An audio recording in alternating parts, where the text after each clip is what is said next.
দেশি এবং বিদেশি ক্লায়েন্টের কাজ করতে হয়। তো এই বিদেশি ক্লায়েন্টের কাজ করার সময় সব থেকে বড় যে বাধার সম্মুখীনটা আমাদেরকে হতে হয় সেটা হলো আমাদের একটা পার্সোনাল পোর্টফোলিও বা আমাদের কাজের প্রুফ আমাদেরকে দেখাতে হয় যে আমরা যে আদৌ একজন ফ্রিল্যান্সার, আমরা দক্ষ এক্সপার্ট। তাহলে আমাদের প্রুফটা কি, আমরা কিভাবে প্রুফ করবো? আমাদের জাস্ট একটা ফেসবুক প্রোফাইল অথবা ফেসবুক পেজ থাকলেই তো আমাদেরকে বোঝা যাবে না যে আমরা একজন এক্সপার্ট। তাই আমাদের একটা অবশ্যই আমাদের একটা পোর্টফোলিওর প্রয়োজন হয়, যে আমরা যে কাজ করেছি বা কাজ পারি সেটা ক্লায়েন্টকে দেখানোর জন্য।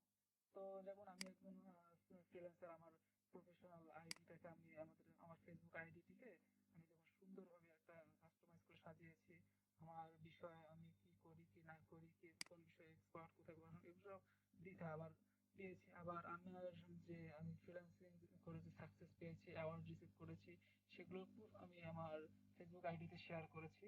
তো আপনাদের উচিত এইসব আপনাদের আইডিতে শেয়ার করা। এতে আপনাদের যেসব নেটওয়ার্কিং করবেন, যাদের সঙ্গে আপনারা নেটওয়ার্কিং করবেন এবং আপনারা যাদের সঙ্গে আপনাদের মনে করেন যে কানেকশন বাড়াতে যাচ্ছেন বা ক্লায়েন্ট থাকবে, তাদের কিন্তু খুব অনায়াসেই তারা কিন্তু আপনাদেরকে বিশ্বাস করবে এবং ট্রাস্ট করবে।